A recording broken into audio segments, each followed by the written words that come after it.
4 करोड़ मालियत जूं 2 ट्रकूं हुयूं मंशियात जूं उन में छा चवंदो ऐं तव्हांखे मुअतल कयो आहे तव्हां अदालत पहुतायो तव्हां दरख़्वास्त कहिड़ी दाख़िल कराई आहे? मां इहो चवंदुसि त मां इहे ट्रकूं पकड़ियूं तक़रीबन हिकिड़ी 9 महीने में पकड़ी, हिकिड़ी 11 महीने में।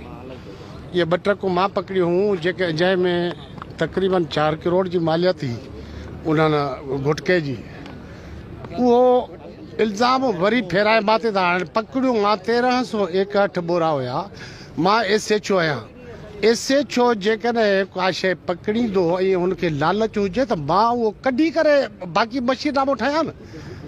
जॾहिं मुंहिंजी दिलि में ई को गुब्ज़ न हुयो त मां सबूर छो करे छॾी त कंहिं दोस्तनि खे इहा ॻाल्हि न वणी के गुरेज़र वरितियूं पिया अचनि, के डीलर वरितियूं पिया अचनि, के हे का सब्ज़ी मार्केट त कान्हे।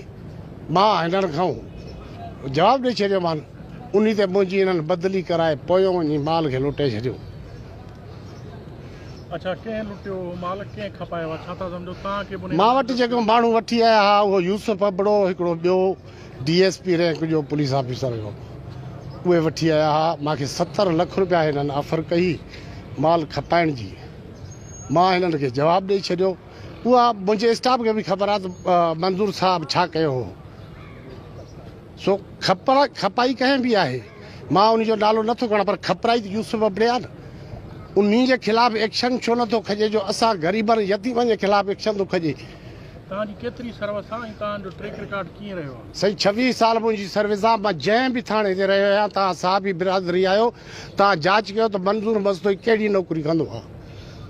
असां ग़रीबनि जा यार आहियूं, ग़रीबनि जी नौकिरी कंदा आहियूं, तॾहिं ते मूंखे नथा सहनि। हाणे जेकॾहिं हीउ ॾोह सुभाणे तव्हां ते साबित थिए थो त पोइ? मूंखे साबित थिए त मूंखे दादू जे कंहिं चौक ते गोली हणी छॾे जीअं पुलिस जो जेको बाक़ी रिकॉर्ड आहे उहो साफ़ रहे। मुंहिंजो इहो फ़ैसिलो आहे।